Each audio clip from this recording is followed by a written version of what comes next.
masculine journey is filled with many twists and turns. So how do we keep from losing heart while trying to find the good way when life feels more like a losing battle than something worth dying for? Grab your gear and come on a quest with your band of brothers who will serve as the guides in what we call the masculine journey. The masculine journey starts here now.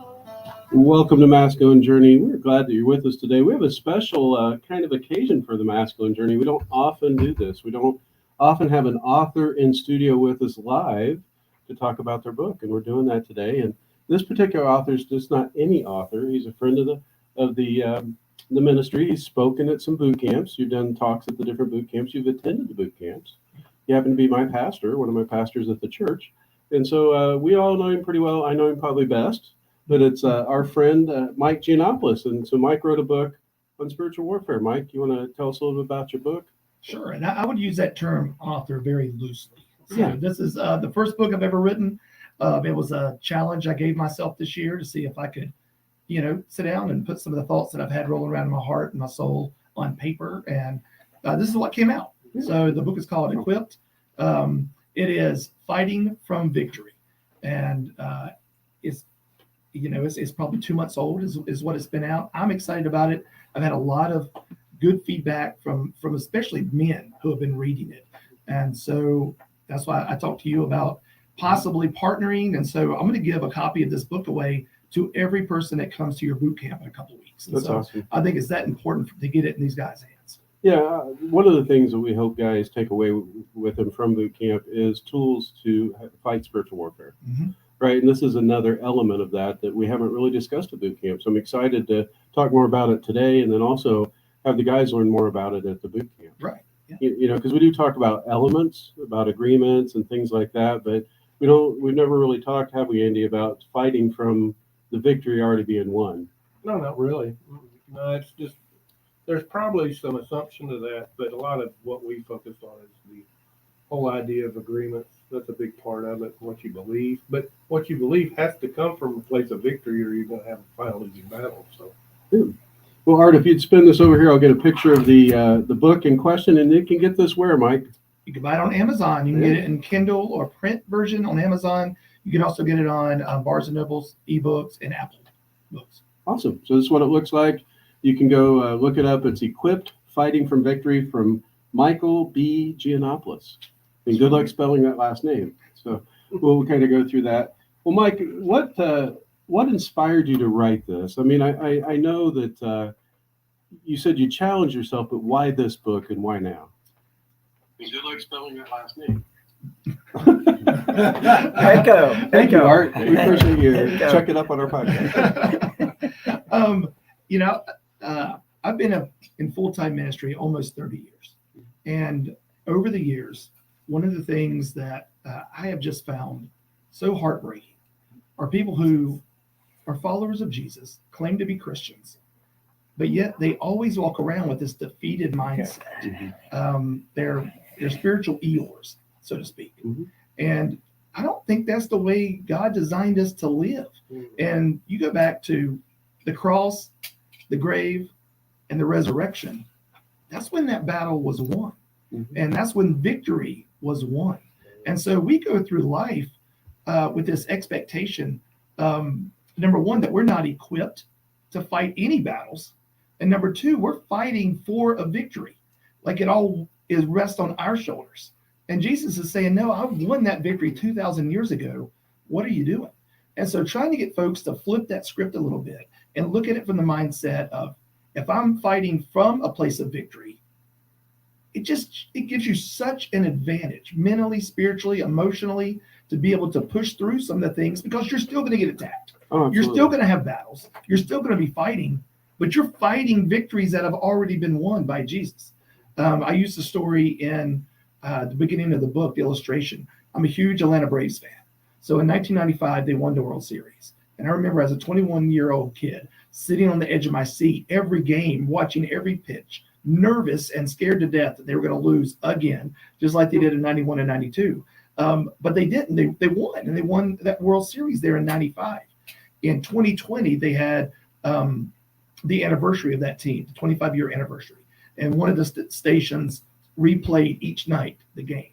And I would turn those games on and watched.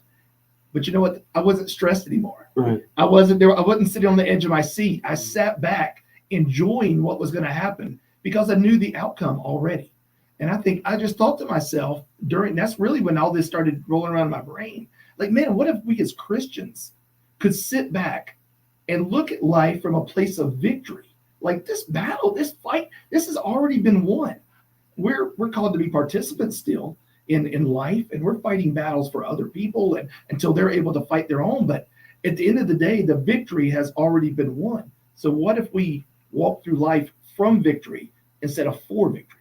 Right. And yeah, not walking as defeated. Yeah. I think it's like anything else, it's a pendulum swing, right? And you're describing one side of the pendulum. Mhm. But I think sometimes you have Christians that go all the way to the other side of the pendulum saying, I don't have to fight anything. Yeah. Jesus has already won. And yes, that's true. He has won. But there's a lot of scripture. Peter says pretty clearly, your enemy prowls around like a roaring lion, looking for who he can devour. Mhm. So we still have a role we need to play, or we wouldn't need the armor of God. Absolutely. And that's where this book lands on. It's this idea of fighting from victory.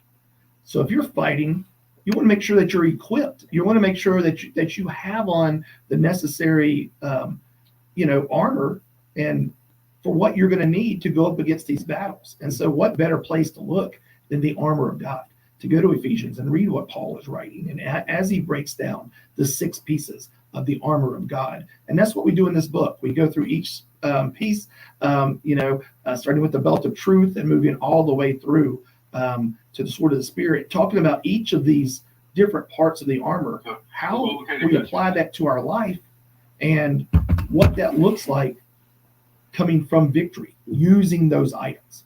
Right. So help us break down some of those items. Let's say someone's read it a long time ago. They don't really remember it, or they just thought, it's a nice little story, but it's something we essentially need. And so you want to help break that down a little bit, just not give away your whole book, because we want them to go buy this book, right? We want them to go get this, but help them kind of understand a little bit more about that breakdown. Yeah. And I'm going to try, Robbie and I were just talking about this earlier. When you get on the air, sometimes your mind blanks. Yeah. So here I wrote a book about the armor of God. I'll probably forget half of them. But it starts off with the belt of truth, right? That has to be the foundation of our faith, is what do we believe? Well, there's only one truth. The world today will tell you there's lots of truths and there's lots of things that you should buy into or you believe, or even you make your own truth. Mm-hmm. Well, those are all lies. Those are agreements that the enemy wants us to partner with him in.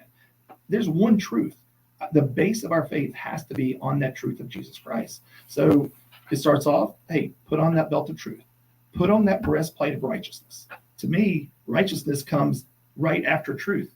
If you're believing the truth in Jesus, righteousness is going to be something that you're going to be drawn to and that you're going to crave. And then the next thing the Bible tells us to put on in the scriptures is the feet fitted with peace. If you're locked into the right truth, if you're living your life from a place of righteousness, you're going to have peace. Like, this is like the perfect equation to put these things together. And people say, well, I don't have peace in my life. I would say, well, let's go back. Let's look at, what's the issue? Is there a righteousness problem in your life? Is there a truth problem in your life? Are you believing something? I know we talk a lot about agreements. Have you believed an agreement that's disrupting your righteousness, that's causing you not to have peace? One of the things that I learned in writing this book and doing a deep dive into this is the way the scriptures are written. Those first 3 are assumed. Mm-hmm. That if you're going to be a child of God, if you're going to be this follower of Jesus, these 3 things you put on daily. Every day you have to link arms with truth, righteousness, and peace. Mm-hmm. The next 3, we look at the helmet of salvation. We talks about it, and now the words change. Now the first one is put on. Put on the belt, put on the breastplate, put on the feet fitted with peace. Then all of a sudden it's take up. Mm-hmm. Take up the helmet, take up the shield, take up the sword. These are things that we take into battle with us. These are the things that is a case-by-case basis. You may not always need your sword or shield, but you may need your helmet. You may need your shield more than you need this. Sometimes we need the sword, right? Mm-hmm. And so that's how the book is broke down. That's awesome. That's awesome. One of the things that you were talking about when we don't have peace in our life, Mhm. I think a lot of times we misunderstand the peace that God's talking about. They think peace is an absence of conflict. Right. But the peace that God talks about is having peace in the midst of conflict, Exactly. right? That you're still going to have warfare going on around you. You're still going to have people with free will making bad decisions that affect your life. Mhm. There's going to be conflict, but it's having peace in the midst of that, knowing that your Father's got you, Right. right, and that you're walking with Him through it. Yeah. And again, that's why the book is fighting from victory. It's not resting from victory. It's not sitting back, and you're right. There is that pendulum swing where people feel like, well, I've given my life to Christ. Now I'll just hide out in my little, spiritual cocoon and bubble and live there and not go out and do anything. You're wasting your faith. You're wasting what Christ has done for you. That is not what He intended at all. Or the minute we got saved, He would put us all in bubble wrap. So the enemy, when he seeks to kill, steal, and destroy, would not be able to harm us. That's Absolutely. not life. Absolutely. Now, I like the thickness of this book. This is perfect for me. I don't know how many pages it has. I'll have to go back and look, but that's a perfect amount of pages for me. I tell you, it's around 80 pages. So Okay. it's perfect. Yeah. Yeah, that's like, I could do that over about a week. Yeah. Some people do it in 30 days. My attention span's not that long. And I've had a lot of guys say this is the first book I've read in years, and they loved it. And because I'm a simpleton, right? I tell everybody, when they're like, oh, you wrote a book. And I'm like, well, look, first of all, it's not War and Peace. It's not 1,000 pages. I'm not C.S. Lewis or Tim Keller. You're not going to be able to read a paragraph and then have to put it down and chew on that for the next 4 days. This is something you could sit down and devour really in an hour and, get a lot of good practical stuff out of it. At worst, it's the perfect bathroom reader. Right? That's what I was thinking. That's why it's going to take me a week. There But you I just go. didn't want to say it. Yeah. Well, and it is about War and Peace. Or your legs will fall asleep. Oh yeah, my legs would fall asleep. But no, it is about War and Peace. So Yeah. you did right. Yeah, that's true. You're on to War and Yeah. Peace. That's good. Somebody else take that on too. Absolutely, but Mike, what's been your greatest? Well, we'll come back. I'll ask you a question when we come back. We're getting ready to go into break, but when we come back from break, we're going to talk about the book some more. We're going to talk about why does God keep warfare in our life? What's the purpose of warfare in our life? Because obviously God has a purpose for it, but what is that going to look like? Go to masculinejourney.org to register for the boot camp coming up November 20th through 23rd. We'll talk with you after the break. Boy, excuse me for throwing that in. No, you're fine. Here are the contest rules for the Truth Network. Prizes Sorry to won ask you are a not question. Yeah, you're doing great. transferable I started or asking redeemable questions, for and cash questions go or on. exchangeable for any other prize. All prizes must be redeemed Robbie, what do you want to from ask? within 30 days of winning. You get it? Only one prize per household from I'm any sitting there trying to station, think. Truth Broadcasting within Oh. any 30-day period. The rest of our contest rules And I are don't have listed to ask under the it, but a About good Us link question would at be, our website, from my truthnetwork.com. anytime Thanks you for go to playing preach and listening about to the spiritual Truth Network. warfare or talk about spiritual warfare, you got to talk I on it. learned patience man, from my adopted The enemy dad. brings it. All he had to say was, And so what was it like to write a book Well, on yeah. the whole subject that had to be, again, I don't have to ask it, you can ask Oh, it. no, you'll ask it. Well, I'll have you. Might have to start a band. I'll bet you there's a. Learn about adopting a teen from foster care. You can't imagine the reward. Visit And usually it's there to kind of This message is brought to you by engage what Adoption God's trying to Rescue, teach the me. U.S. Department of Health and Human Services, and the Ad Council.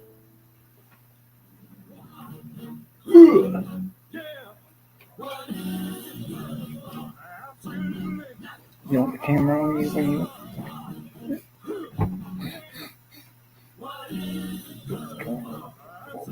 Oh.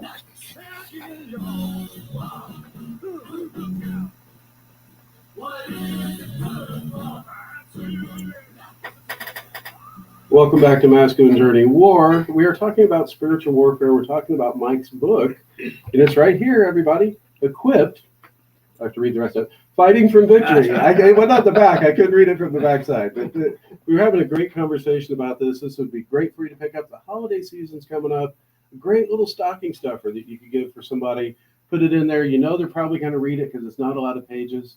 And so, if you give them something too big, they're going to say really nice things and not do anything with it. This is a perfect size to give to somebody for the holidays. So it's coming up. But when we left, we were talking about the book, and Robbie, you had a great question during the break. If you want to go ahead and ask that question to Mike.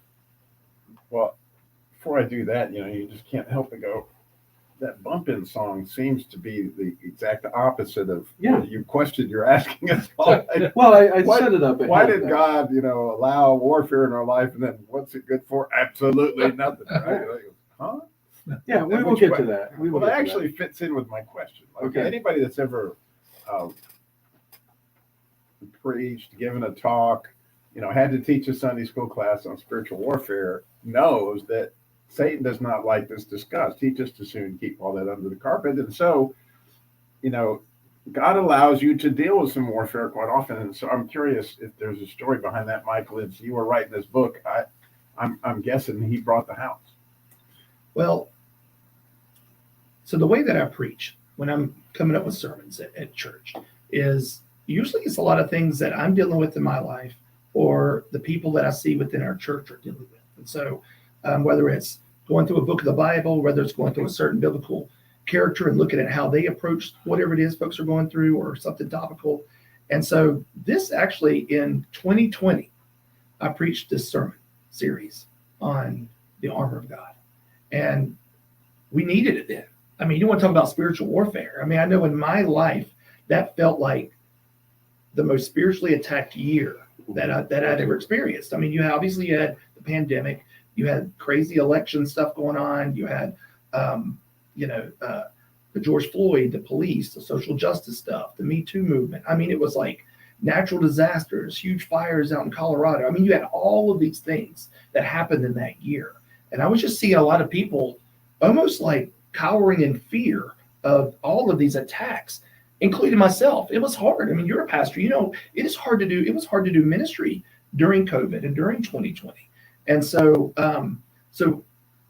me preaching out of the Ephesians and the armor of God, I was preaching it to myself. I was having to remind myself, Mike, every day you've got to put on this belt of truth. Every day you have to put on this breastplate of righteousness, to have the peace to be able to get through this. Like it was being preached it to myself as much as I was preaching it to our congregation. And so, so that comes and goes. And I remember thinking at the end of that, man, I don't know. I just felt in my heart like God was saying, this would be a good book one day. And I even thought, I'm going to give these notes to somebody and let them write a book about this because I think this is pretty good stuff. Because again, I don't feel like I'm a writer, right? I can preach all day long, but I don't enjoy writing. And so we'll fast forward now to 2025. At the first of the year, the other pastor on staff, Tim Dixon, and I, we usually try to look at the year and we talk about, again, what are we going through? What are we seeing happen in our community? What do we see happening in our church? What are people's lives going through? And we try to just roughly kind of well, maybe we could preach on this at some point this year and this. And I think it was Tim who brought up, he was like, maybe we could do the armor of God.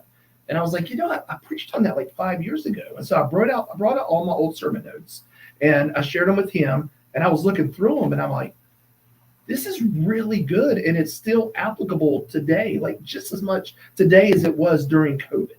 And so, so it's really, I feel like been a 5-year battle of spirit, I get it. Like there are times when you try to preach on spiritual warfare or you write a book on spiritual warfare and it feels like it goes up. But I think because mine was what originated out of a place of so much attack that, anything that happened this year, it didn't compare to 2020, like I can handle that. And so there was little bumps, but it was more of just, this is what I feel like God's called me to do. And I'm going to get this out there, whether I'm the only one that ever buys a copy or, whatever, so be it. This is what I feel like God has told me to do. He's given me this in my heart. I'm going to put it down in paper form and just put it out there and just let God do the rest. Awesome. Anybody else have a question for Mike you'd like to ask? I'll make a comment. Yeah. Hey, as for comments, I have one. Go ahead. Well, go for it. No. I love this idea of approaching it from a point of victory. And you can see it in Mike, that he just explained all the attacks, but he's doing it from a point of joy, right? And if you think about coming at this from a point of victory, all right, all things work together for you. Like we win, this is good. Like it's a different idea of coming from a point of joy, which helps me, like feet fitted with the gospel of peace. When you don't have peace, like you're gonna have a hard time in the struggle. If you think that all is gonna fix to be lost, if you don't have this happen, like wait a minute, and so when you see that in Mike's, I'm sure you see it too, that the joy of the Lord is his strength. And it's always been, that's when I see it in Andy or I see it in you, there's so much of what I see in Jim and all the guys sitting around here that's your strength. Absolutely. Jim, you had a comment? Well, I was actually, it's more of an illustration. Early on in my true walk with God, I've always believed in him, but when I got serious about the relationship, he sent me after a close friend to share the gospel. He was a fallen away Catholic and said, he wasn't an atheist, but he was definitely agnostic. And I told God, I can't do that. He's smarter than I am. He'll destroy my faith. And I kept being told to go. I finally went. We sat out in his driveway till 4 or 5 in the morning talking. And I walked away and I almost used his name. I'm not going to do that. But it was a great conversation. I'd done what I was supposed to do. But Chuck hadn't, there I did, had changed his mind. Okay. And God very clearly told me after that, I said, I didn't tell you to bring him to me. I said, to talk to him about me. And I think that kind of fits into the topic. We don't have to win the war. It's won. But there's always mop-up action. There's a role to play. And at this point, a couple of decades, 3 decades later, after that, he has gotten back into the church with his wife, which he didn't have at that time. And God took care of the victory, but he let me share in that in a small way. And that's one of the many things that warfare is for in our lives, I think. It helps us transition into the question that I wanted to ask. Why does God leave warfare? He defeated the enemy, but he didn't send him away. He's still active in our lives. So what role does warfare play in a Christian's life? I asked the question, so I'll throw out an answer real quick. Because I've had longer to ponder it, right? I know that if I didn't have warfare in my life, I would not have as close a walk with God, because I would chart off on my own way too often, trying to take care of control and deal with things. And I know that if I do that, I'm going to get slammed. Not from God, but from an enemy that's trying to have me make a messed up. And I'm very quick to make one sometimes. And so I've got to walk very closely with my Father just to get through it. And I am in a place of victory, but I'm also in a place of relying on him, right? In the midst of the battle, I've got to lean into him to really fight smartly and bravely. But don't die quickly. We don't die quickly. I'm trying not to. I was just thinking, John Eldredge says we're living in a love story set in a world at war. And we know that, we talk about these things at boot camp in Exodus 15. God says the Lord is a warrior, the Lord is his name. And we're created in his image. So we're in a war. We know we're in a war. And rightly so, the victory is won, but we still have to enforce that victory. I think that's our role in it. Do we believe what he did enough to say that makes an impact on my life? And I'm saying, no, enemy, you're not going to go further than what, you're not going any further because this is what I believe, and Jesus has given me authority. But, why we fight? Anything you value, you're willing to fight for. And this is our lives, our hearts, our family members, whatever it may be, anything that God's entrusted with us as kings, we're to go out there and fight for because it's a value. We're a value to him, and the kingdom is a value to us. Therefore, we go enforce what he's given to us. But again, from a place of victory. Who wants to go to battle as a defeated, is knowing that your inheritance is defeat? Well, that's not who we are. We have to, but we live like that. Like to Mike's point, I lived a lot of my life like that. I knew that we were victorious, but lived defeated. And you know, it's not something that's taught. Shame on a lot of our pastors who haven't taught this, that we are coming to victory, but that we're coming from a place of victory. And I don't want to be confrontational here. I'm just saying we're in a society where we have not had this taught like we should. We all have stories where we weren't really influenced in that way. So that's an important part of what we do in this ministry, is to really, you know, again, open words upon you, whether you would risk it or not, is the statement that I took to heart of. I wanted to just hide back and think it would all be taken care of. And again, the battle is won, but we have to enforce that victory. You might remember ABC World Wonder Sports, Oh, yeah. right? The thrill of victory and the agony of defeat. Like, there is a sense. Now, granted, it is an opportunity for you to have faith. It's an opportunity for you to walk with God. It's all the things that you just described.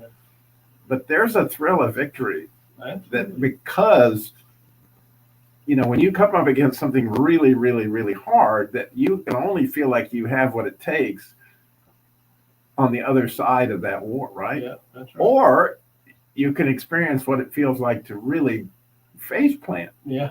Which again leads to humility and a place of battle again. Yeah. So.